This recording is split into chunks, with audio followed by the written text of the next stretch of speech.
우리가 어제 다루었듯이 양과 목자의 관계, 그것이 바로 하나님과 우리의 관계인데, 우리 양과 목자의 관계를 너무 피상적으로 생각해 왔던 것 같아요. 양은 마땅히 목자의 그 권위 아래 있어야 하고, 양은 마땅히 목자가 세워놓은 울타리 아래 있어야 되는데, 여러분은 만약에 그 울타리라는 개념이 참 여러 가지일 수 있잖아요. 그 울타리라는 개념이 하나님의 말씀일 수도 있고요, 하나님이 우리에게 정해주신 그런 법도일 수도 있고 제도일 수도 있고, 근데 그런 것들이 우리에게 불편함을 주면 여러분 그건 참 곤란한 일입니다. 우리는 주님이 그어놓으신 선 안에 있을 때 가장 안정되고 평안하고 기쁘고 행복해야만 해요. 그렇죠? 여러분 지금 우리가 여기 기도나 올라왔잖아요. 그죠? 지금 날씨가 어떻나요? 틴트가 되죠. 틴트예요. 틴트가 돼 있구나. 기도는. 여러분 이 자리에 여러분 이제 기도하러 또 예배드리러 이렇게 올라오셨는데, 여러분 이 자리에 있으면 어떤 생각이 드세요? 빨리 집으로 돌아가고 싶으세요? 어떠세요? 여기 있으면 좀 더 기도하고 싶고, 좀 더 시간을 보내고 싶고, 좀 더 하나님의 임재를 느끼고 싶고, 그렇지 않으세요? 그래야 되죠, 그죠? 그게 제일 행복한 거라고 느껴져야만 해요. 그러면 내가 이제 길들여진 양이 된 거예요. 우리는 사냥이 아니라, 산에 사는 그런 제멋대로 사는 그런 사냥이 아니라, 그럼 물론 사냥이 강해요. 겉으로 보기엔 그래요. 그럼 사냥은요, 절벽을 뛰어넘는 거 아시죠? 그죠? 돌 막 이렇게 해서 막 뛰어넘어요. 팍팍 뛰어넘어요. 막 올라갈 때도 막 돌 막 떨어지면서 막 올라가요. 근데 사냥은 그냥 혼자 사는 거예요. 강해 보일지 몰라도 안전하지 않아요. 결코. 왜냐하면은 짐승한테 물어 죽임을 당할 수 있잖아요. 그죠? 죽임을 당할 수 있어요. 그러나 정말 성실하고 양을 사랑하는 목자 안에 있는 양들은 비록 되게 약해 보이지만 약하지 않아요. 그냥 목자 대신 주님이 늘 돌봐주시기 때문이죠. 그죠? 여러분은 꼭 주님 안에 순전한 양이 되십시오. 자, 오늘은 두 번째 시간으로 목자를 신뢰하라는 제목으로 제가 하나의 말씀을 증거하도록 하겠습니다. 목자를 신뢰하라. 제가 어제도 말씀을 드렸지만 여러분, 우리 한번 외워볼까요? 우리 1절은 누구나 다 아는 말씀이잖아요. 시편 23편 1절. 그죠? 우리 한번 외워볼까요? 시작. 여호와는 나의 목자시니 내가 부족함이 없으리로다. 여러분 1절도 못 외우면 어떡해요? 밑에 보고 하면 좀 그렇잖아요. 다시 해보겠습니다. 시작. 여호와는 나의 목자시니 내가 부족함이 없으리로다. 예. 사실 어제도 말씀을 드렸지만 시편 23편에 다윗이 고백을 했을 때 이 고백은 결코 다윗이 그냥 해본 말이 아니에요. 그냥 하나님과 우리 관계는 목자와 양의 관계구나 이렇게 생각하고 막연히 그냥 얘기한 게 아니라 정말 자신의 어떤 실천적인 경험이라는 것에서부터 나온 그런 표현이에요. 그렇죠? 그래서 주님은 나의 목자시다. 그러니까 내가 부족함이 없지. 여러분 이건 믿음의 고백이에요. 여러분 정말 여러분은 그런 주님을 그렇게 신뢰하는 믿음이 있으세요? 여러분 정말 주님만 있으면 부족함이 없어요? 민자매 주님만 있으면 부족함이 없나요? 정말 한 개도 부족함이 없나요? 저는 좀 이렇게 사람을 당황케 하는 질문들을 좀 잘 해가지고 정말 죄송해요. 제가 못돼서 그래요. 못돼 먹어서 그래요. 못돼 먹은 게 아니라서 그래요. 미안해요. 형제 정말 한 개도 부족함이 없어요?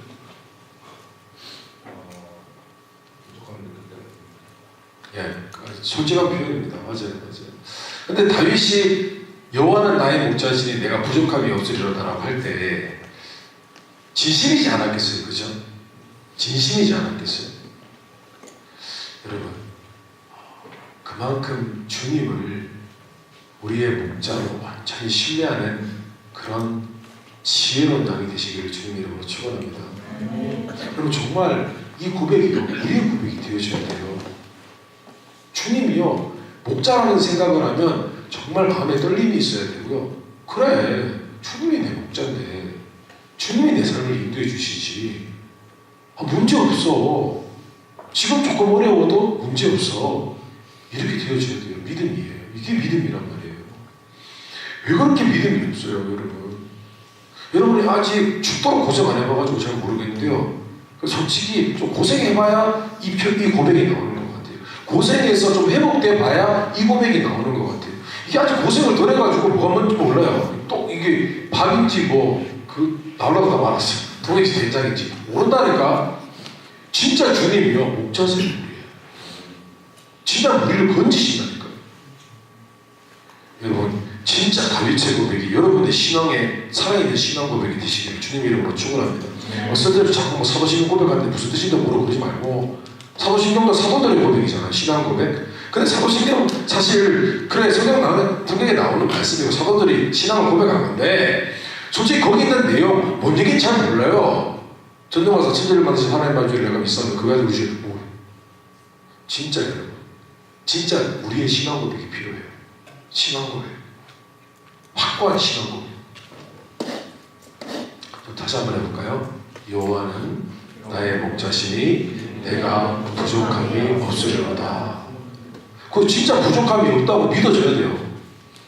아니 현실에 부족함이 있는데 부족함이 없다고 믿어야 된다고. 왜냐? 주님이 해주실 거니까. 어차피 주님이 가장 좋은 것으로 주실 거니까. 주님이 합력하여 선을 이루실 거니까. 그죠? 요즘은 좀 너무 신앙이 너무 약해 빠진 것 같아요. 약해 빠진 것 같아요. 여러분, 그런데 우리가 주님이 선한 목자가 되시고 우리 선한 목자가 되시고 그 목자 되신 주님이 우리를 부족하지 않도록 채워주시는 분이라는 사실을 정말 믿어야 되는데, 그것을 믿기 위해서 우리가 좀 고쳐야 할 생각들이 있어요. 좀 고쳐야 될 생각들이 있어요. 그 둘 중에 하나가 뭐냐 하면은 우리는요 절대로 고난과 역경이 없으리라는 생각을 가지면 안 돼요. 우리는 정말 좀 오늘날 우리 크리스천들에게 문제가 뭐냐면은 축복은 blessing이라는 것은 suffering이 없다고 생각하는 것이 문제예요. 어떻게 생각하냐면 우리가 blessing이라는 것, 축복이라는 것은 고난과 역경이 없는 상태라고 생각한다. 우리는 흔히 그냥 은연 중에 그렇게 생각을 해요. 그래서 고난이 있고 역경이 있으면 그게 축복이 아니라고 생각을 한다고. 여러분 이거 틀린 거예요. 생각을 바꿔야 되니까. 가정에 문제가 왔어요. 누가 아파요. 그러면 우리는 지금 축복 가운데 없다고 생각한단 말이죠. 아니요. 이 생각을 뜯어고쳐야 돼요. 잘못됐어요. 잘못된 개념이에요. 고난과 역경이 없는 것이 축복이 아니에요. 솔직히 얘기해서 솔직히 제가 말씀드릴게요. 고난과 역경이 없는 것은 저주예요.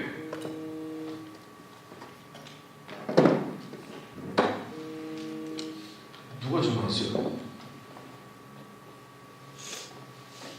주님이 전화 오신 거예요. 고난과 역경이 없는 것은 저주라는 말씀을 해주시기 위해서 전화가 와요. 전화. 제발 좀 알아라고. 제가 누차 말씀을 드리잖아요.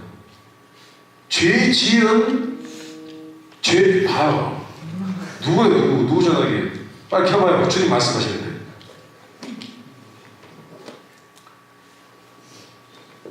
사람이 죄를 짓기 전에는 고난과 역경이 저주였어요. 근데 사람이 죄를 짓고 나서 늘 자기 뜻대로 제 갈 길로 가는 그런 못돼 먹은 양으로 바뀌었을 때, 그때에 사람은 더 이상 하나님께 감사할 줄도 모르고 그런 상태가 되었어요. 그런 못돼 먹은 양이 잘해주면 어떻게 되죠? 더 못돼 먹어져요. 하나님이 왜 고난과 역경을 허락하셨을까요? 왜 내버려 두셨을까요? 왜 이 고난과 역경이 많은 이 세상의 우리를 고아처럼 느껴지게끔 만드셨을까요? 고난 일을 겪어봐야 하나님 찾고, 고난 겪어봐야 우리를 도와주시는 하나님의 은혜의 손길을 느끼게 되어지고, 고난을 겪어봐야 하나님이 우리의 참 목자 되시는 것을 알게 되어지고 주님을 의지하게 될 것이니까요. 여러분, 우리 이런 이상한 선입견을 갖고 있어요. 고난과 역경이 없어야 축복이라고 생각해요. 틀린 얘기예요. 우리가 억지로 고난 겪으려고, 역경을 당하려고 나아갈 필요는 없지만, 고난과 역경이 있는 것은 당연한 거예요. 그리고 고난과 역경이 없는 삶은 존재하지 않아요. 여러분, 오늘 말씀 한번 보겠습니다. 시편 23편 보십시오. 다윗이요, 부족함이 없다고 했어요. 분명히 1절에 여호와는 나의 목자시니 내게 부족함이 없으리라고 했어요. 그런데요, 진짜 웃긴 게 뭐냐 하면 4절과 5절을 한번 보세요. 그래서 4절, 5절 때문에 우리는 시편 23편이 그저 감상적인 시가 아니라 매우 현실적이고 사실적인 시라는 것을 우리가 알 수가 있어요. 그렇죠? 4절, 5절 읽어봅시다. 시작. 내가 사망의 음침한 골짜기를 다닐지라도, 그 고가지만. 그리고 5절. 자, 주께서, 앞에 분만 읽습니다. 주께서 내 원수의 목전에서. 자, 보세요. 다윗이 분명히 부족함이 없다고 했는데 다윗의 인생에 두 가지 끔찍한 일이 있어요. 하나는 뭐냐 하면 사망의 음침한 골짜기를 다닌다고요. 여러분, 사망의 음침하고 굉장히 시적인 표현이에요. 뭐냐 하면은 정말 죽음 직전 앞에 와 있는 거예요. 다윗이 이런 일들을 엄청나게 겪었어요. 여러분, 우리가 우리 앞에 칼로 여러분 목에 칼을 대잖아요. 총을 머리에 대잖아요. 여러분, 진짜 오줌 싸운다. 정말이에요.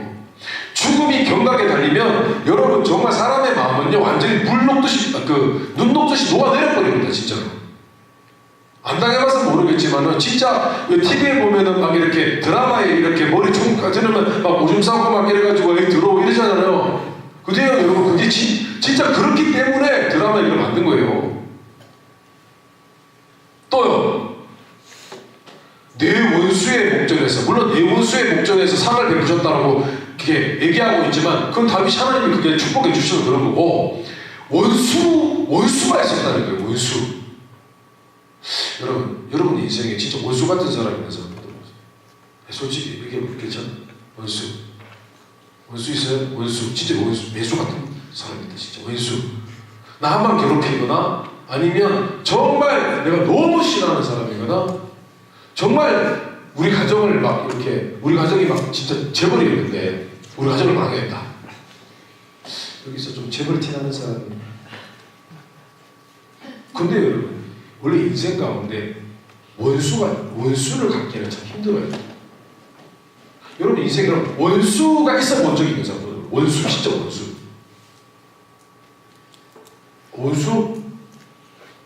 원수 있어? 원수? 누가 손 들었죠? 원수. 4분이나 되네요.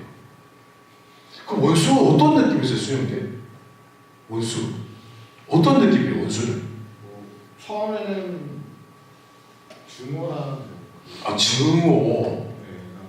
보고 싶지가 않고. 저는 나중에 시간이 지나면 좀 완전 이제 식처였는데 배척하게 될 것 같아요. 증오. 이정재도 같은 거예요. 증오예요. 증오라는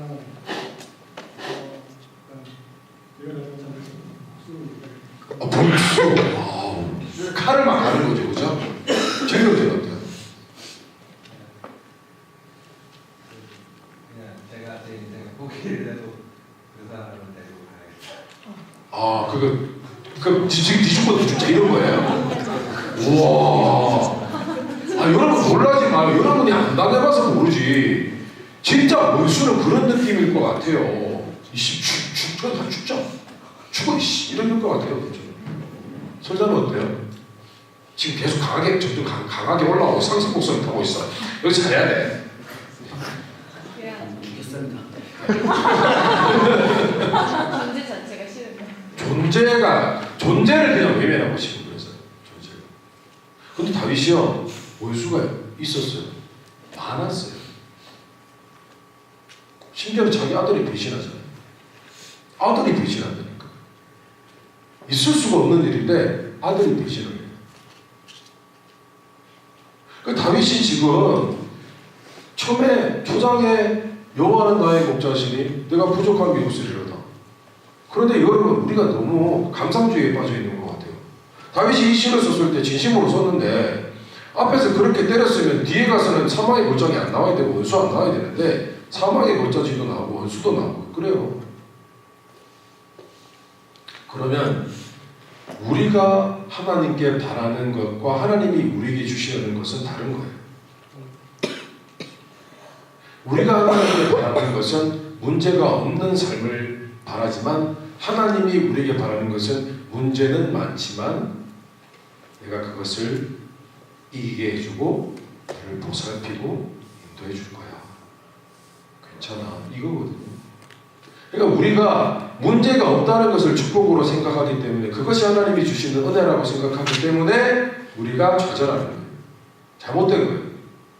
여러분 아직도 철없는 신앙인들은 그렇게 생각하는 사람들이 굉장히 많아요. 그래서 문제만 생기면 자빠지는 거예요. 문제가 생기면 기도 먼저 할 생각 안 하고 먼저 자빠지고 나뒹굴다가 다 한참 있다가 돌아와. 주님께 어리석은 거죠.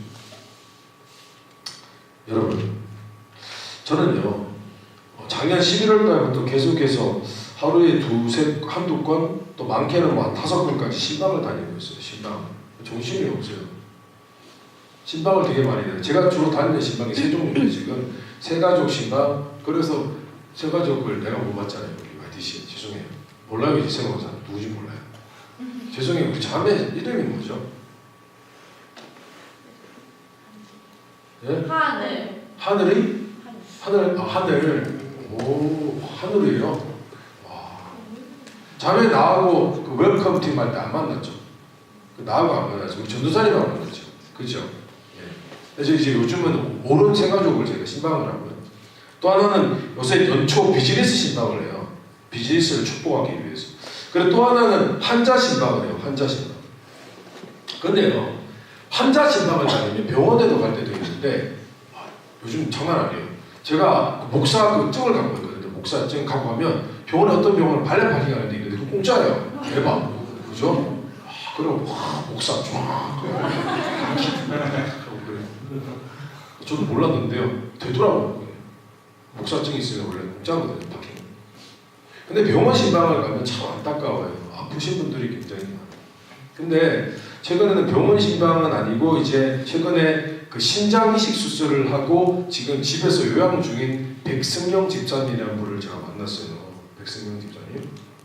근데 이 집사님이 13년 전에 그 지금 이분이 53세 아니야 54세시니까 13년 전이면 41세죠, 그죠? 41세. 그분이 30대 후반에 신장이 좋지 않으셔서 신장이 쪼그라들고 거의 이제 투석을 해요. 혈액 투석을 해야 되잖아요. 병을 얻었어요. 젊은 나이에 그분 병을 얻었잖아요.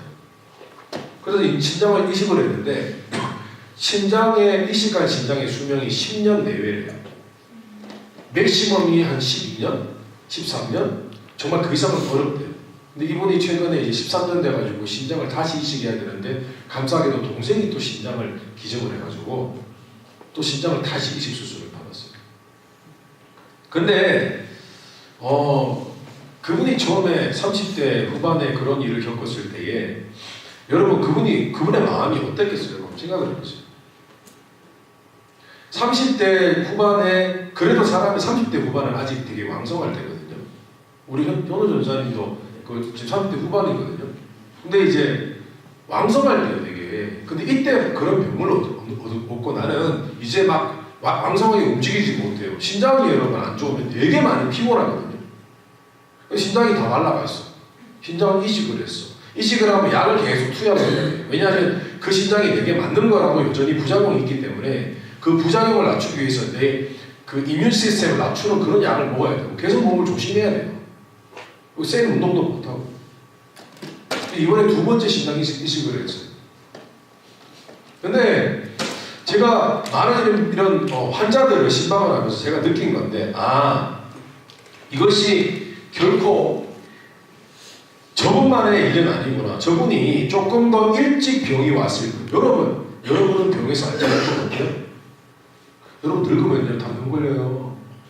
다이자매, 우리가 당뇨, 혈압, 갑자기 어느 순간 기가 한쪽이 안 들리고 그런 일이 안 생길 것 같죠? 안 생길 것 같죠? 다 건강하죠?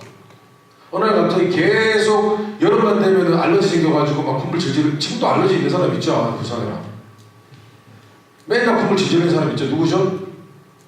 지원자님 알러지예요? 그렇죠. 계속 주질러면 죽겠죠? 그죠? 코 간지럽고요. 여러분 정말 이게 다 그래요. 고난과 역경이 없을 수가 없어요. 근데 우리는 막 딜레마에 빠져. 이게 왜 왔지? 왜? 아니요. 고난과 역경 투성이에요, 여러분. 여러분 기대하셔도 좋아요. 정말 기대하셔도 좋다니까. 나도 육체의 가시를 안고 살잖아. 육체의 가시가 생기죠. 육체의 가시라는 것은 질병을 의미합니다. 육체의 가시가 생기죠. 결혼하면 문제가 생기죠. 결혼하기도 전에도 문제지만 결혼하고 나서도 문제고. 어느 날 건강이 약해지고 아무리 노력해도 안 되는 한계에 부딪히고 사람으로 인해서 시험이 오고 원수가 생기고 정말 나는 그 사람을 안 미워하려고 했는데 정말 원수 같은 사람이 있어요. 우리 끝까지 마음으로 버텼는데도 안 되는 사람이 있어. 진짜 이상한 사람들이 있다니까. 내가 어제 얘기 들으니까 직장에 취직을 했더니만 희망 전사님 하신 얘기구나. 직장에 취직했더니만 그 직장의 사장님이요, 크리스찬이에요. 아침마다 예배를 드린대요, 직원들하고. 안 믿는 직원들도 와가지고 예배 드렸대요. 웃긴 사람 아니야. 그러니까 크리스찬 욕 다 얻어먹지. 그죠? 안 믿는 사람 다 끊어. 아침에 예배 드려요. 근데 일할 때는 막 욕해요. 그런 사람도 만나고. 진짜 그거는요, 정말 이 정신적인 스트레스예요. 좀 미친놈, 이렇게 되는 거잖아요. 그죠? 그런 사람도 만나. 결혼하여 가족이 생기잖아요. 정말 가족이 많아질수록요, 양가, 친척, 가족이 생길수록 진짜 짜증나는 일 되게 많아요. 모르죠? 제가 항상 하는 게 감사하잖아요. 우리 양가, 친척 전부 다 멀리 떨어져 살잖아요. 미국에 있고 전부 다 하고 계시잖아요. 항상 깊은 얼굴로만 맞이하죠. 오랜만에 만나서 너무 반가워하고요. 여러분, 내가 사망의 음침한 골짜기를 다닐지라도 해를 두려워하지 않을 것은 주의 지팡이와 막대기가 나를 안위하시나이다. 주님이 원하는 건 뭐냐면 너희가 사망의 골짜기를 지나간다는 거예요. 원수가 있다는 거예요. 그렇지만 내가 그 사망의 골짜기를 잘 지나가게 하겠다. 내가 그 원수의 목전 앞에서 너희가 상을 받고 너희가 칭찬받는 일들을 만들어 주시겠다는 거예요. 그거예요. 그게 주님의 축복이에요. 그래서 고난과 역경은 주님이 없고 축복이 없는 것이 아니라 고난과 역경은 축복이에요. 하나님이 이제 움직이기 시작하는 거예요. 그리고 그렇지 않으면 하나님이 언제 우리 목자가 되줍니다. 어떻게 우리 목자가 되냐고. 잘 되는데 도와줄 게 없잖아. 문제가 없는 것을 축복이라고 생각하지 마세요. 그리고 여러분들 중에서 혹시 지금까지 난 별로 문제가 없었다. 아이고 이제 죽어봐라. 이렇게 되는 거죠. 아니 철이 없는 거야. 몰라. 인생이 어떻게 돌아가는지. 인생에 얼마나 걱정, 근심, 염려가 있을 만한 일들이 많은지. 철이 없는 거예요. 그래서 고난 역경 없는 사람은 좀 약간 철이 없어요. 보면 철이 없어요. 여러분, 제가 고난과 역경이 있어야 할 이유 3가지를 여러분에게 말씀드릴 텐데 이제 머릿속에 고난과 역경은 있어야 한다, 반드시 있다 라는 것을 여러분 받아들이셔야 됩니다. 고난과 역경을 믿으라는 뜻이 아니라 그것을 받아들여야 됩니다. 그 세 가지 이유 하나는 뭐냐면 고난이 없으면 철이 안 들어요. 정신을 못 차려요. 신앙의 철이 되지 않아요. 신앙적으로 성숙할 수 없어요. 정신적으로도 성숙할 수 없어요. 두 번째, 고난이 없으면 하나님을 몰라요. 하나님 찾지 않아요. 고난이 없어요. 찾지 않아요. 절대적으로 찾지 않습니다. 나는 평탄하고 돈 많은 사람 치고 하나님께 매달리는 사람을 본 일이 없어요. 없어요. 여러분, 그래서 여러분 그런 세상적인 축복을 받았을 때 두려워해줘야 돼요. 이러면 안 되는, 이러면 안 돼요. 세 번째, 고난이 없으면 믿음이 자랄 수 없어요. 견고해질 수 없어요. 항상 그냥 두리뭉실한 믿음이에요. 아주 담대한 믿음, 정확한 믿음, 심지가 고든 믿음, 그런 믿음을 가질 수가 없어요. 여러분, 이 땅에 지금 고난과 역경에 대해서 너무 약한 크리스천들이 너무 많아요. 너무 약해요. 약해 빠졌어요. 진짜 약해 빠졌어요. 그게 왜 있어야 되는지만 계속 끊임없이 물어요. 아직도 철이 없어요. 여러분, 우리 찬송가 한번 부르겠습니다. 찬송가. 이 세상에 근심된 일이 많고, 예전에도 한번 부른 적이 있어요. 여러분, 우리가 이것을 우리 마음에 확실히 새겨야 해요. 이 세상에 근심된 일이 많고,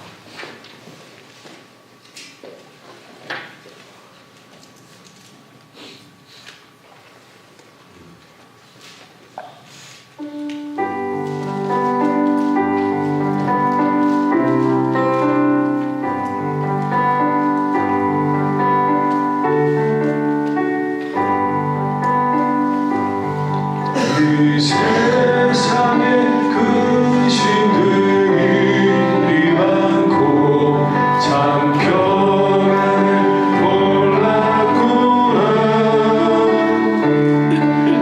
주의 수라로라 부르시니 곧 평안이시리로다. 주 예수의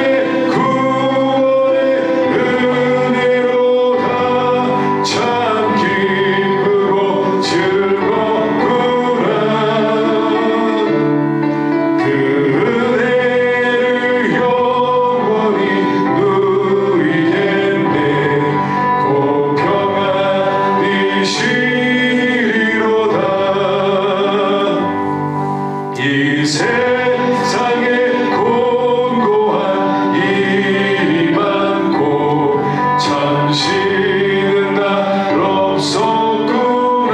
잠깐! 여러분, 눈물 나지 않아요? 눈물 나는 사람이지. 지금 눈물 흘리는 사람. 맞아요. 이 세상에 정말 공고한 일이 많고 참 쉬는 날 없었구나. 진짜 여러분, 쉼이 있어요? 동료분들 정말 마음에 레스트가 있어요? 진정한? 참 갖기 힘들죠? 그럼 사실이잖아요. 교육이 진짜 마음에 진짜 참 쉼이 있어요 지금? 지금 알고 살면서 그런 일 잘 없잖아요, 그렇죠? 정말 이 찬송은요 정말 값진 보배로운 찬송이에요 진짜.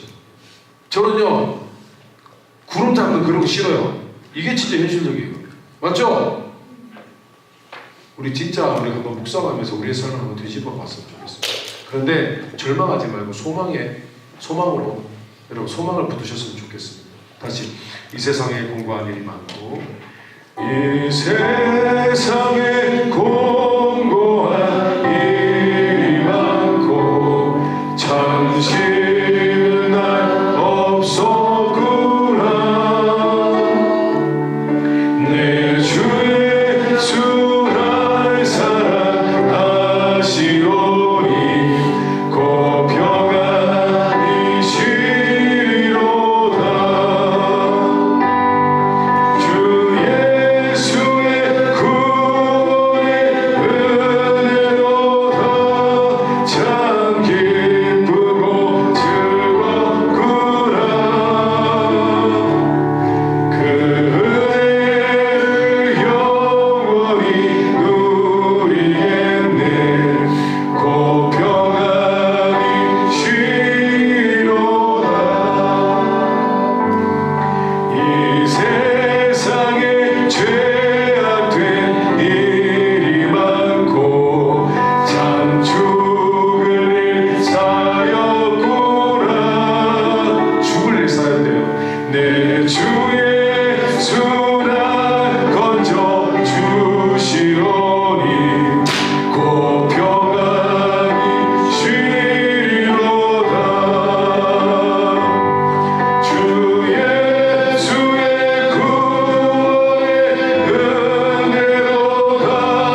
만들면 만들 수 있는데 고난에 대한 얘기. 참 죽을 일 쌓였구나. 진짜 의미심장하잖아요. 죽겠네 그런 말 잘하잖아요, 여러분. 아까 제가 찬물에 머리 감을 때 죽겠더라고요. 죽겠네 그랬어요. 죽을 것 같은데 막 그랬어요. 고난이죠. 역경이죠. 여러분 최근에 또 어떤 한 가정을 방문해서 신방을 했어요. 집사님이신데 이제 60대셨어요. 60대셨는데요. 집사님이 자신의 고민을 털어놓는데요. 근데 제가 들어보니까 이게 고민의 문제가 아니에요. 이 집사님이 단란한 가정을 이루셨어요. 남편과도 사이가 나쁘진 않아요. 괜찮아요. 그런데 본인이 예수님을 믿고 이제 마침내 본인이 50대 되었을 때에 아들과 딸이 예수님을 믿게 됐어요. 예수를 만나게 되었어요. 그리고 남편도 교회 나가서 예수를 믿게 되었어요. 그러니까 이제 이분은 인생 가운데 그렇게 어려운 일이 없었어요. 그렇게 답답한 일이 없었어요. 잘 왔어요. 그런데 60이 됐는데 집안에 문제가 찾아왔어요. 제가 정확하게 말씀을 여러분에게 못 드리겠어요. 왜냐하면 이건 개인적인 일이기 때문에. 근데 이 문제가 찾아왔는데 이분이 이걸 견딜 수가 없는 거예요. 죽을 것 같은 거예요. 그래서 막 우는 거예요. 제 앞에서. 근데 제가 또 독특한 사람이지 않습니까? 위로만 안 해주잖아요. 위로 좀 해드리고 난 다음에 제가 집사님께 말씀을 드렸어요. 집사님 예전에 남편과 자녀를 위해서 신앙을 위해 열심히 기도해 오셨죠? 네, 그러더라고요. 집사님 이제 다 평안하고 좋아지고 그전에도 그렇게 힘들지 않았기 때문에 평안하셨는데 이제 처음으로 이런 고난을 당해보셨죠? 집사님 인생 가운데 맞대요. 집사님 이것은 이상한 일이 아니에요. 집사님 인생 살아가는데 제가 집사님보다 인생을 적게 살았지만 이런 일은 있을 수 있는 것이고 이제 하나님께서 집사님에게 이제는 고난과 역경을 이기는 전투적인 신앙을 만들어 주시려고 하나님이 이 고난을 허락하신 거예요. 집사님. 그 집사님이 저한테 고난을 주고 하세요. 본인이 신앙생활 좀 하다가 열심히 하다가 남편이 이제 예수 믿고 이러니까 마음에 이런 생각이 들어요. 이제 남편이 좀 더 은혜 받고 해가지고 신앙으로 바로 서면 나는 이제 묻어가면 되겠다. 그런 생각을 했대요. 묻어가면 되겠고 내 딸도 지금 은혜 많이 받았으니까 내 딸한테 묻어가면 되겠다. 나는 이제 여생을 편안하네? 이렇게 생각을 했대요. 아니요. 이제 그분의 신앙이 이제 고난 가운데 빛을 발하기 시작하게 될 거예요. 여러분 고난과 역경을 주님과 목자 되신 주님과 함께 통과하지 아니하면 우리 신앙은 자랄 수 없어요. 고난과 역경을 주님과 함께 주님을 따라가며 통과해낼 때 그때 우리 신앙은 더 이상 어떤 유혹에도 흔들리지 않는 견고한 신앙이 되는 거예요. 여러분이요 이제는 신앙생활을 전투적으로 하셔야 됩니다. 이제 더 이상 문제 앞에서 여러분 울기만 하지 마세요. 문제 앞에서 낙심만 하지 마세요. 아니면 문제 앞에서 원망과 불평만 하지 마세요. 문제 앞에서 그냥 에이씨 뭐 하나님 뭐 도와주시겠나 그러고 딴 세상적인 방법을 찾지 마세요. 여러분 전투적으로 신앙생활을 하세요. 받아들이세요. 고난과 역경은 주님 목자 되신 주님과 함께 통과하라고 내게 허락하신 숙제라는 것을 여러분 기억하셔야 됩니다. 아멘. 네. 자 둘째로 우리는 목자 대신 주님과 함께할 때 특별히 경험하는 하나님의 보살핌이 있다는 것을 여러분 믿어야 됩니다. 진짜 하나님이 보살펴 주십니다. 여러분 난 보살펴 준다는 그런 단어를 되게 좋아해요. 예쁜 단어인 것 같아요. 보살펴 주다. 근데 영어로는 그게 케어잖아요. 그죠? 맞죠? 케어링이잖아요. 하나님이요 우리의 삶을 보살펴 주세요. 여러분 예전에 그 소설인가요? 키다리 아저씨 아나요? 키다리 아저씨. 한자면 키다리 아저씨 아세요? 몰라요? 정우영 목사님은 알죠? 키다리 아저씨. 아저씨 몰라요? 어떤 자녀를 어떤 사람 그 여자애를 모르게 이렇게 케어해주고 계속 서포트해주고 그거 키다리 아저씨 맞죠? 예. 그 주님이 그런 분이세요. 주님이 그런 분이죠. 우리는 주님의 보살핌을 정말 믿어야 돼요.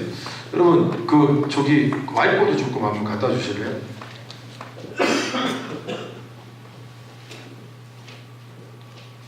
자, 이제 잘 들어야 돼요. 주님은 우리의 목자 되시는데 우리의 셰퍼드가 되시는 것은 어떤 의미를 갖고 있는지를 여러분 이제 머릿속에 기억을 해야 돼요. 우리가 목자 되신 주님에 대해서 참 오해가 많아요. 우리가 굉장히 오해가 많아요. 첫 번째 제가 다뤘던 오해가 뭐죠? 고난과 역경에 대한 것에 대해 우리가 지금까지 많이 오해했어요. 그죠? 이게 없으면 없을수록 축복이라고 생각했어요. 물론 여러분 고난과 역경을 겪고 난 후에는 아주 평안한 인생을 살 수도 있어요. 그렇죠. 그런데 고난과 역경은 있어야만 하고 있을 수밖에 없고 그래요. 이 땅은 죄악된 세상이니까. 조금 전에 우리 가사 한번 비춰줘봐요. 2절 한번 비춰줘봐요. 여러분이 미안해요. 너무 바쁘게 해서. 그렇죠. 저는 시켜먹으니까 즐거워요.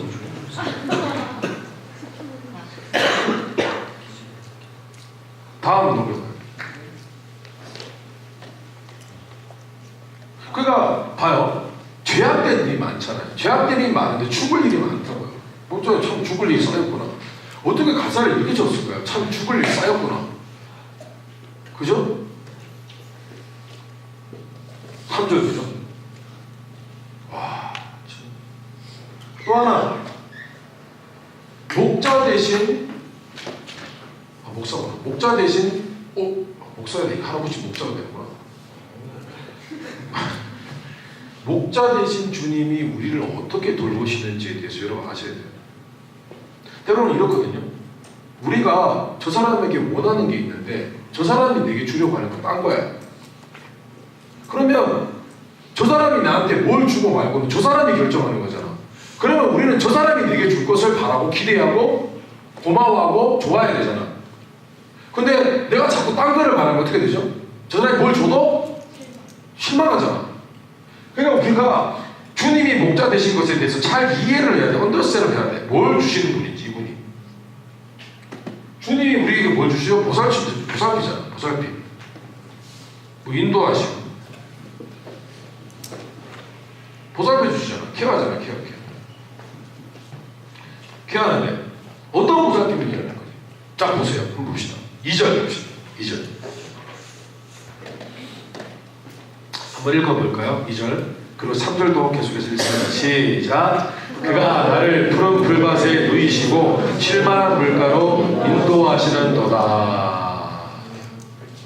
자 3절에 시작. 내 영혼을 소생시키시고 자기 이름을 위하여 의의 길로 인도하시는도다. 자 2절을 한번 보겠습니다. 2절을 먼저 한번 살펴보십시다. 2절에 뭐가 나와 있냐면은 그 푸른 풀밭이 나와요. 풀밭. 그리고 그 다음 뭐죠? 물가 맞나요? 풀하고 물하고는 양이 살기에 반드시 필요한 그죠? 반드시 필요한 거예요. 풀하고 물이 있어야 돼. 이거 없으면 양은 죽어요. 목자가 하는 일은 뭐냐 하면 양을 살찌우는 거예요. 양을 살찌우고 양이 잘 자라게 하고 좋은 털을 내게 하는 것이 목자의 목적이에요.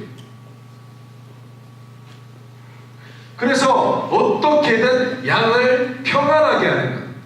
오늘 찬송가 가사를 보니까 그 평안이 쉬리로다. 자꾸 이 찬송 부르다 보면 어떨 때는 죽으란 뜻이고 이런 느낌도 조금 들어요. 평안이 쉰다면 죽으면 제일 평안하잖아요. 뭐 더 이상 없잖아 보통. 그런데 그 평안이 아니라 이 평안이 아니라 오늘 그런데 여기서 쉴만한 물가로라고 되어 있는데 쉴만한 물가. 여기서 쉴만한이라는 것은 휴식인데, 그죠? 휴식할 만한 물가잖아요. 이 쉴만한이라는 단어가 어떤 뜻이, 어떤 단어냐면은 히브리어로 메노아라는 단어예요. 메노아예요. 일단 기억해요. 메노아. 따라해봅시다. 시작. 메노아. 뭐 누구 원래 문어적인 발음은 이거예요. 메노아 이거예요. 메노아 이건데 이거 우리하고 좀 발음이 좀 떨어지죠. 우리가 쓰는 흔히 발음이 아니에요. 영어도 발음 이런 발음이 없잖아요. 그러니까 히엇이에요. 이거예요. 메노아 이거예요. 영어 성령도 루아크잖아요. 호. 메노아예요. 메노아. 그래서 이 메노아가 뭐냐면은 다른 말로 성경에서 찾으세요. 죽여요, 죽여.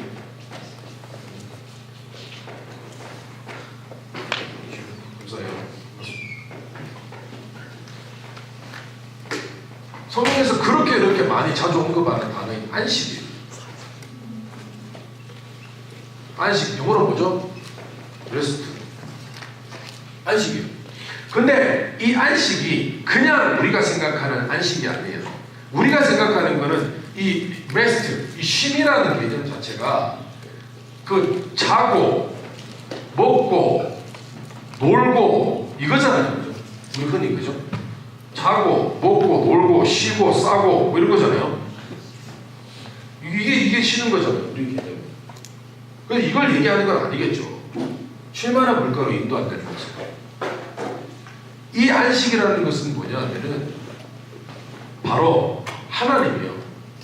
환경을 바꿔주시거나 아니면 좋은 환경으로 인도하시거나 해서 그 사람이 하나님과 함께함으로 인해서 환경이 변화되어서 결국은 내 삶 속에도 평안이 있고 내 마음속에도 기쁨과 평안이 있는 상태, 그것을 메노아의 안식이라고 얘기하는 거예요. 그러면 즉 메노아의 안식이라는 것은 고난과 역경이 없는 안식이 아니라고요. 여러분이 지금 레스트라는 개념을 바꿔야 돼요. 레스트라는 것은 여러분 그 자는 게 아니에요. 자는 게 왜 그래 많이 자요? 왜 그래 많이 먹읍시다. 왜 많이 이렇게 놀려고 해요? 이게 안식이 아니라니까요. 피곤하다니까 이게. 더 피곤해진다니까 이게. 많이 자면 됐다 피곤해요. 알죠? 간이 재기능하는데 되게 시간이 오래 걸려요. 간이. 노는 거예요 여러분. 노는 게 쉼이 아니래요. 스노보드 타고 됐다 피곤하잖아요. 죽을 것 같잖아요. 그죠? 그죠? 우리가 지금 이 쉼의 개념을 오해하고 있어요. 그러면 사람 죽어야지. 죽는 게 낫지. 푹 쉬려면 죽는 게 낫지. 하나님이 주려고 하는 안식은 고난과 역경이 없는 게 아니에요라니까요. 그래서 내가 이 얘기를 하고 있잖아요. 반복되게 얘기하고 있잖아요. 자, 우리 한번 찾아봅시다. 우리가 제가 특세 때 했던 다루었던 그 말씀 뭐죠? 룻기 3장 1절 보십시오.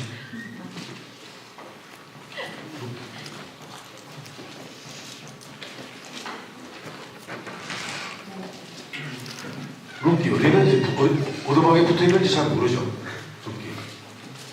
룻기가 꼭꼭 숨어 있어요. 꼭꼭 숨어 있어요. 찾아야 돼요. 꼭꼭 숨어 있어.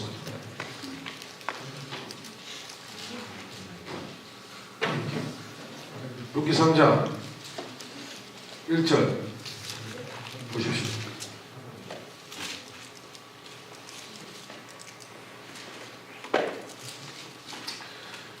룻기 3장 1절 다 같이 한번 읽어보겠습니다. 시작.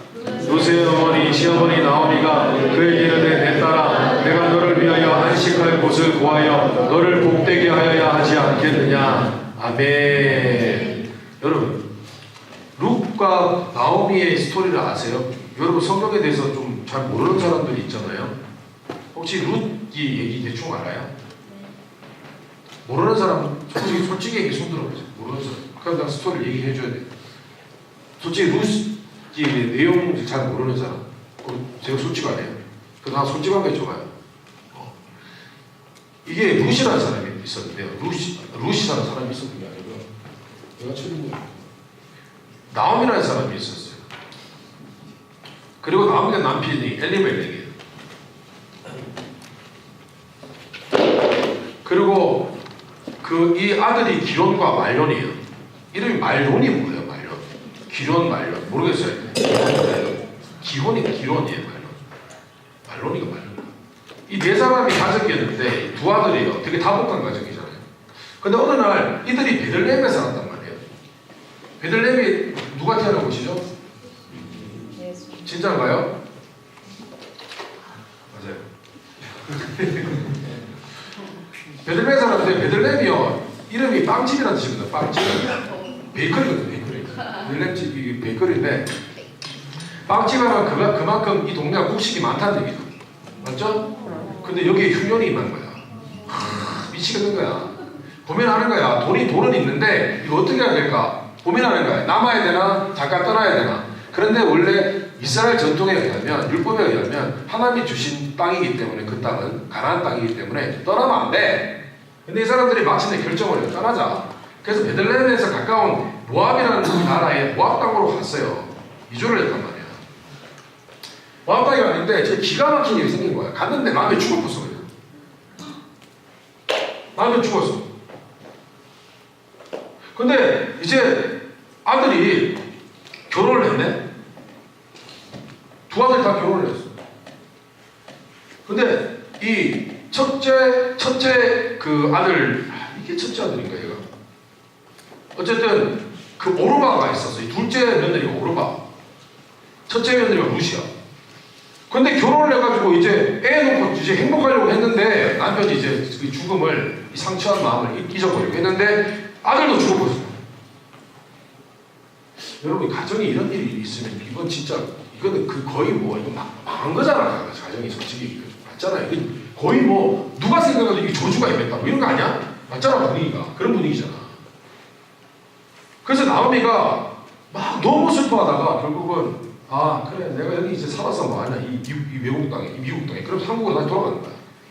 베들레헴 다 돌아가는데 이 두 며느리가 착해. 그 두 며느리가 어머니 저희들도 따라가겠습니다. 저희들도 죽어도 여기 신의 귀신이 돼야지. 이런 식인 거야.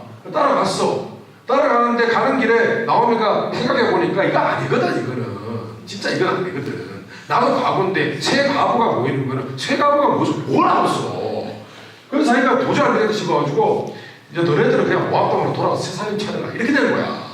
그랬더니만 그 말 듣고 오르바는 네 이거 갔어. 근데 울긴 울었어. 이 사람도 괜찮은 사람이야. 나쁜 사람이 아니냐. 울었어. 근데 룻은 아니요. 나 어머니 따라갈 거야. 어머니 나한테 그런 소리 하지 마세요. 이제부터는 어머니가 믿는 하나님이 내 하나님이에요. 어머니가 함께하는 그 민족이 곧 내 민족이에요. 내 형제 자매예요. 그러면서 살아가는 거야. 얘가 장난 아니지 이 여자가. 효녀지 진짜 효녀. 효녀가 복 받는다니까. 그렇다니까. 그래서 룻이 나무를 따라가지고 베들레헴 가. 베들레헴 가는데 가면 이 땅 없어. 이제 뭐 먹고 살아야 돼? 그 농사 짓던 그 곡식 있잖아. 땅에 떨어지고 그거 주워서 먹고 사는 거야. 아, 그 불쌍하게 먹고 사는 거야. 근데 또 나오미 일도 안 해. 늙어가지고. 그거를 룻이 혼자 가가지고 막 곡식을 막 줍는 거야. 그 나달 하나씩 그 주워가지고 몇백 개를 모아야 그 밥 한 그릇 나오겠노. 맞잖아. 밥은 안 먹겠지. 갈아서 빵 먹겠지. 근데 그렇게 하는데 어느 날 나오미와 룻에게는 하나의 소망이 있었어. 그게 뭐냐면은 성경에 고엘 제도라는 게 있어. 이 고엘이 뭐냐면 고엘은 여러 가지 의미가 있는데 계대 결혼이라는 제도가 있어요. 고엘에. 계대 결혼은 뭐냐면은 예를 들어서 어떤 그 하나님을 믿는 백성들 중에서 아내가 남편 아이가 없이 남편이 죽었어. 그런 경우에 그 친척 중에 가장 가까운 사람이 이 사람을 아내로 취하는 거야. 그래서 아이를 낳아줘. 아이를 낳아준다면 아이, 베이비. 아, 못 그러겠어. 베이비야. 내가 베이비면 베이비야. 그죠? 베이비인데 베이비 같지 않아요? 좋아하는데 방금 고개 절절 흔들었지? 나 봤어. 베이비를 낳아주는데 더 웃기는 것은 기가 막힌 거는 이 베이비가 얘의 자식이 아니야. 얘의 자식으로 쳐주는 거야. 그리고 이 사람이 땅을 팔린 땅이지. 땅도 돈 내가 다시 사가지고 이 사람한테 돌려줘야 돼. 이거 완전 손해야. 완전 손해라고.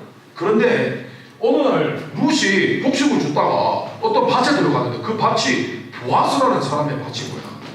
그래서 이 사람이 또 나이스 가이. 나이스 가이. 나이스 가이인데 나이가 좀 많아. 나이가 나오미보다 조금 적어. 나이가 많아. 이게 문제야. 근데 이 나이스 가이를 갔는데 진짜 나이스 가이인 거야. 이 룻한테 너무 잘해주는 거야. 그러니까 룻이 모함 여자인데 시어머니 모시려고 따라와서 이렇게 고생하는 것을 안 거야. 그 되게 잘해준 거야. 너 참 내가 안다. 너 마음 안다. 그러면서. 근데 이 보아스에 대한 얘기를 나오미한테 했더니 나오미가 그 사람 우리 친족 중에 가까운 사람인데 그 사람이 고엘 우리 기업 모를 사람인데 그러면서 야 잘해보자. 그러면서 이거 어쩌면 하나님이 인도하시는지도 모른다. 그러면서 룻에게 얘기를 하는 거야. 룻아 이제 뭔가 하나님이 하시려나 보다. 그러면서 여러분 지금 사실 이 사람들의 인생은 파탄난 인생이야. 파탄난 인생. 끝난 인생이죠. 맞잖아. 과부 둘이 모여봤자 뭐 하겠어? 성재 과부 둘이 모이면 뭐예요? 파토라치지. 그렇잖아요. 맞잖아요. 과부 둘이 모이면 뭐 하겠어? 파토라치지. 그렇잖아요. 맞고 그죠? 근데 나오미가 돌아가는 상황을 이렇게 지켜보니까 이거 뭔가 하나님 하시는 것 같거든요. 그래서 그때 나오미가 룻에게 던지는 얘기가 뭐냐면 너 이제 옷을 단장하고 보아스가 너를 좋아하게 되면 너는 무조건 보아스에게 가야 된다. 그 얘기를 하기 직전에 나오미가 룻에게 뭐라고 하냐면 축복을 하는 거야. 내 딸아 내가 너에게 안식할 곳을 찾아줘야 되지 않겠느냐. 이때 안식이 바로 메누아야. 근데 여기서 나오미가 하고자 했던 이 안식의 의미는 사실 그 속 깊은 얘기는 뭐냐면 내가 너를 위해 가정을 만들어줘야 되지 않겠느냐. 내가 너를 어떻게 과부로 지내게 하겠느냐. 내가 이제 네가 새 가정으로 새 출발하게 만들어줘야 되지 않겠느냐. 그 의미인 거예요. 여러분 아직 싱글인 여러분 하나님께서 메노아의 안식 그 중에서 가정의 안식을 여러분에게 주시기를 주님의 이름으로 축원합니다. 배우자의 축복, 자녀의 축복 주게 되시기를 주님의 이름으로 축원합니다. 왜냐하면 사실 가정이 행복하면요 진짜 그것만큼 안식이 없거든. 그것만큼 평안이 없거든. 나도요 여러분 사역하는 나의 힘이 뭐냐면 주님 첫째는 주님이지만 둘째는 내 가정이에요. 내 딸을 사랑하고 내 아내를 너무 사랑하고 관계가 좋기 때문에 나름 괜찮기 때문에 나는 거기서 힘을 얻고 그 힘으로 살아가는 거예요. 그래서 여러분 하나님이 주시는 안식은요 우리의 모든 힘의 원천이에요. 자 그런데 결국은 어떤 일이 벌어지냐면은 결국은 그 모든 어려운 상황을 다 뚫고 보아스가 결국은 룻의 남편이 됩니다. 남편이 돼요. 정말 행복한 가정은 이래요. 그리고 애를 낳았어요. 애를 낳았는데 그 애가 바로 다윗 왕의 정규 할아버지죠. 그렇게 돼요. 여러분 하나님이요 우리에게 주시는 안식이라는 것은요 고난과 역경 속에서 이루어지는 축복이에요. 여러분 아시겠습니까? 투가부가 뭔 가부가 아니고 투가부예요. 투가부인데 투가부가 남편이 죽었는데 보아스가 희생을 하여서 땅도 회복시켜주고요 자식도 낳아주고요 자기는 괜찮대요. 이런 헌신적인 사람을 만났어요. 행복했어요. 자식이 생겼어요. 가문의 영광이 되었어요. 다윗 자손이 나왔어요. 그 가문에서 또 누가 나왔어요? 예수 그리스도가 탄생하셨죠. 여러분 하나님께서 여러분에게 메노아의 안식을 주시게 되시기를 주님 이름으로 축원합니다. 고난과 역경을 하나님께서 이기게 하십니다. 최근에 또 신방을 했어요. 신방이 아니죠. 팔순잔치. 요즘 팔순, 구순 뭐 그래요. 근데 팔순잔치에 갔는데 그분이 김태근 집사님인데 거기 갔는데 자녀들이 4명이에요. 딸 3명이고 아들 하나인데 그분들이 전부 다 이제 40대, 50대. 근데 그분들이 막 계속 울어요. 근데 이거 뭐야, 팔순잔치인데 기쁜데 왜 울지? 알고 봤더니 이 집사님 88순 되신 이 집사님이요. 이분도 30대 때, 30대 후반에 폐결핵이 생겨요. 폐결핵. 지금은 폐결핵 별로 대단한 거 아니에요. 근데 그 당시에는 폐결핵 걸리면 죽는다고 했는데 폐결핵이어서 막 피를 통하는 거예요. 피를 막 각혈하는 거지. 피를 통하는 거죠. 그랬는데요, 여러분, 진짜 기적적으로 그분이 그 권사님이 예수님을 유일하게 믿으셨는데요. 그 권사님 때문에 그분이 예수님을 믿고 또 그 권사님의 기도로 말미암아 그 자녀들이 다 예수 믿고 그리고 그 권사님 그 기도였든지 정말 모르겠지만은 그 집사님이요 죽을 고비를 여러 번 넘겼는데요. 믿으시세요? 30대 때 폐결핵 걸려가지고 다 가족들이 죽는다고 했는데요. 80이 넘었는데요. 진짜 나도 왜 살 수 있을까? 80은 넘었는데요. 건강해요. 그 자녀들이 막 우는데 우리 아빠 죽을 뻔했는데 계속 그것 때문에 자녀들이요 마음이 계속 기도하고 불안불안했던 거예요. 근데 여러분, 하나님이요 주시는 안식이라는 것은 이런 거예요. 그 병원을 내가 갑자기 훅! 그럴 수도 있죠. 기적처럼 다 나아질 수도 있어요. 근데 그 병을 갖고 있으면서 계속 지탱하고 살아갈 수 있도록 하나님 축복하시는 것이죠. 근데 진짜 웃긴 게 그분이 그래서 심한 일을 못 하셨어요. 평생을. 40대 이후로. 근데 정말 웃기는 게 뭐냐면은 권사님이 또 일을 해가지고 돈 벌고 자녀들이 또 잘 됐어. 그 막내 아들은요 그 테니스 경영하고 있어요. 테니스. 그러면 뭐 돈 없는 건 아니잖아요. 그쵸? 근데 그 가게에서 밥 먹어봤는데 난 처음에 그분인지 몰랐어요. 예전에 내가 처음에 우리 교회 왔을 때 담임목사에 따라가가지고 먹었었는데 그분입니다. 여러분, 오늘 말씀에 그 푸른 초장에 누이신다는 표현이 있어요. 근데 여러분, 양들이요 풀밭에 누워가지고 이렇게 편안하게 이렇게 완전히 누워가지고 이렇게 잘 있지는 않아요. 잘 있지는 않아요. 완벽하게 안전이 보장된 상태여야만 양들은 누워요. 근데 필립 켈러 목사님이 쓰신 책에 보니까요, 양들이 풀밭에 누우려면 그 조건이 있대요. 4가지 조건이 있는데 좀 부정적인 표현을 썼어요. 양들은 겁이 많대요. 그래서 두려움에서 완전히 벗어나지 않는다. 뭔가 이렇게 자꾸 이렇게 풀밭 사이로 뭔가 어떤 짐승이 보인다. 그러면 절대로 눕지 않는데요, 풀밭에. 둘째로, 양들은 집단 안에서 사회적인 행동을 하는 동물이기 때문에 자기들끼리 불화가 있잖아요. 서로 사이가 안 좋잖아요. 그러면 눕지 않는데요. 또 하나, 파리나 기생충 때문에 괴로우면 양들은 누우려 하지 않는데요. 그 털 안에 파리나 기생충이 있어서 막 가려고 그러고. 그리고 양이 배부르게 먹지 않으면 절대로 눕지 않는데요. 그런데 여러분, 예수님께서는 이 4가지의 조건을 만족시켜 주시는 분이세요. 이 4가지의 조건. 첫째는 예수님께서는 우리의 마음을 지켜주세요. 우리의 마음 가운데 두려움이나 불안함이 아니라 우리 안에 기쁨과 평안과 만족을 주세요. 성령이 우리 안에 계시기 때문입니다. 여러분, 오늘 성경 말씀에 보니까 내 영혼을 소생시키시고 성령이 하시는 일입니다.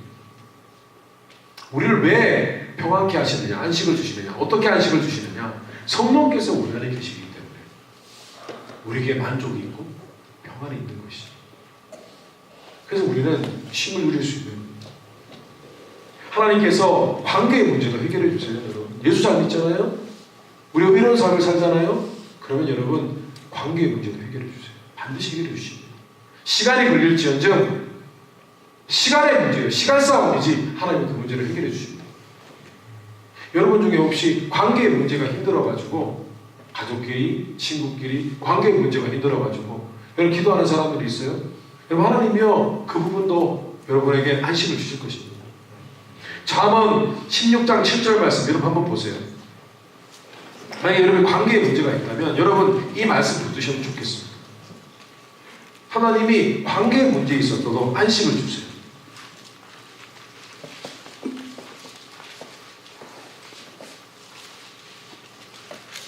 잠언 16장 7절 어떤 말씀 있죠? 한번 읽어보세요. 시작.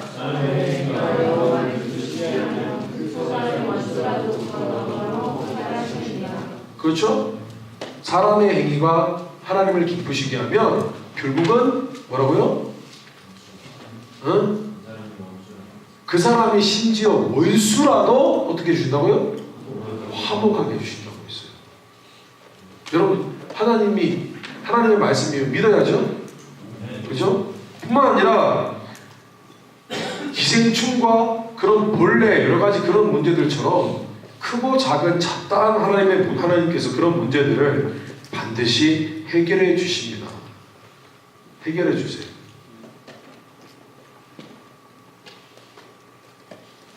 어디 그뿐인가요? 마지막으로 양들이 풀을 많이 먹어야 누울 수 있었던 것처럼 하나님께서는 우리의 삶을 인도해 주세요. 우리 굶기지 않으세요. 굶기지 않으세요. 우리의 의식주 문제 다 해결해 주세요. 신분 문제, 먹고 사는 문제 여러분 하나님께서 해결해 주실 거예요. 아멘? 네. 걱정하지 마세요. 목자 대신 우리 주님께서 그것을 채워주세요. 그래서 이 부분들을 다윗은 자신의 목동이었을 때의 기억을 살려서 자신이 이 부분들을 양들을 만족시켜 줄 수 있었기 때문에 하나님께서는 오죽하시겠느냐 이렇게 생각했던 거예요. 여러분 하나님이요 우리의 목자 되셔서 주님이 우리 목자 되셔서 여러분 우리를 안식케 하시는 줄 믿습니다. 우리에게 매도하의 안식을 주시는 줄 믿습니다. 그냥 쉼이 아니라 환경을 변화시켜 주셔서 우리의 마음에 평안을 주시고 우리의 삶 가운데 형통하게 하실 것입니다. 여러분 제가 어제 말씀을 드렸지만 저는 그 울이 양털인 줄 몰랐어요. 사실은 양털이 진짜 몰랐어요. 우리 그게 양털인 줄 몰랐어요. 그 옛날에 그런 거 봤어요. WOOL 이렇게 놓고 양 그림 그려져 있는 거 봤어. 그래서 나는 이게 양털이기 때문에 우리다 이렇게 생각 못했어요. 좀 무시했던 것 같아요. 근데 주님이 궁극적으로 우리를 축복하시는 이유는 우리를 인도하시고 보살피시는 이유는요. 정말 우리에게 잘되게 하십니다. 굉장히 퀄리티가 높은 털을 생산해내게 하시기 위함입니다. 우리를 잘되게 하시고 그것을 우리를 사용하시기 위함입니다. 걱정하지 마세요. 하나님 여러분 사용하실 거예요. 하나님 여러분 필요하세요. 필요해요. 여러분이 너무 귀중해요. 여러분 양은요 목자의 재산이에요. 제일 중요한 재산이에요. 보물이에요. 보물. 목자는 양을 돌보지 아니하면 직업을 잃는 거예요.